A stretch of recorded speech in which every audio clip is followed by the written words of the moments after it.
whisper our lips, sweet as poison.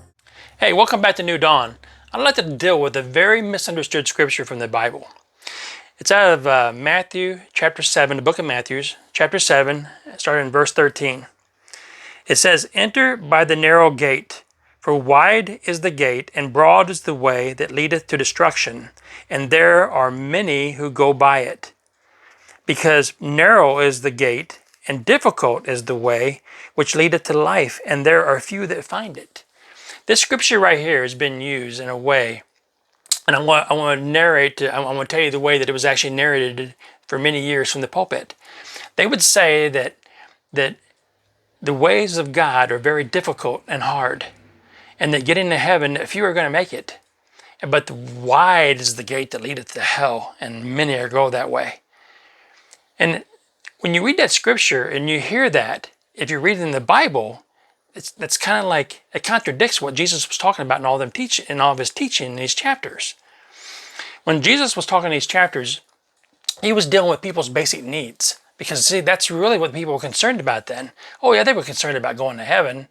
But when it come down to it, where the rubber hits the road, they were concerned about where they're going to get their food at, their protection, and dealing with sickness and disease, and being under the dictatorship of the Roman Empire.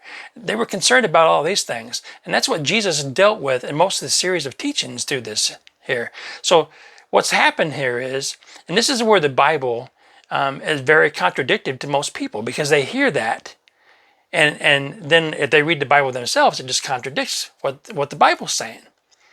And this is why many people, they echo this teaching from the pulpit, because for most people, their knowledge of the Bible is limited to what they hear on Sunday morning, or what they've heard preached, instead of them getting in and reading it to themselves and making the story their story. And then another reason to realize that this scripture is out of context is that a few chapters over here, Jesus turns around and says, "Come unto me, all you who are heavy laden, and I will give you rest. For my yoke is easy and my burden is light." Now, why would he say that there and actually believe that what he meant there was that the ways of getting to heaven was very difficult? That's not what it meant at all. What that scripture was talking about there is that to understand that being saved and going to heaven, God's love is unconditional. You can't change, nothing you could ever do to change God's love for you. You could disappoint him. He loves you past, present, and future. So nothing you do in the future is going to change that. So this is something we receive. But when it comes to the promises of God, okay, that God has freely given us, there's something on our part that we have to do, that we have to have faith and believe what he says. And most of the time, believing in the unknown, or believing in the invisible, or what's not seen yet, is very difficult, because that's not the way we think. What we see, what we hear, that's what's real.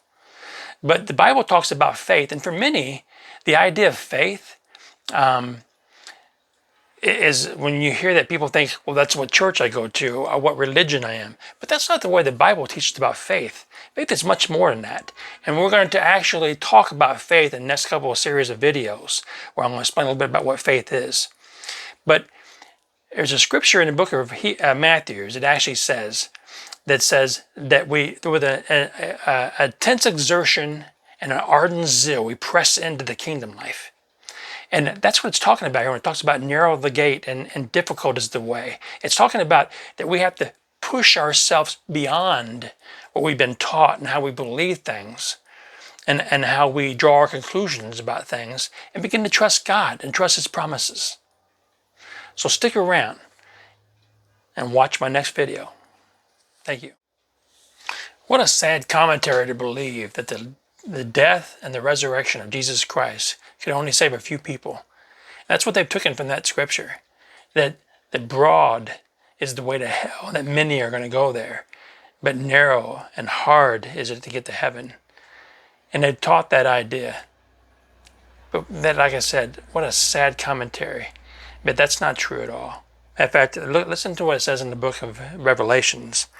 And this is in chapter 7, verse 9. It says, "After this I behold, and lo, a great multitude, which no man could number, of all nations, kindred, and people, and tongue, stood before the throne and before the Lamb, clothed in white robes, and with palms in their hands."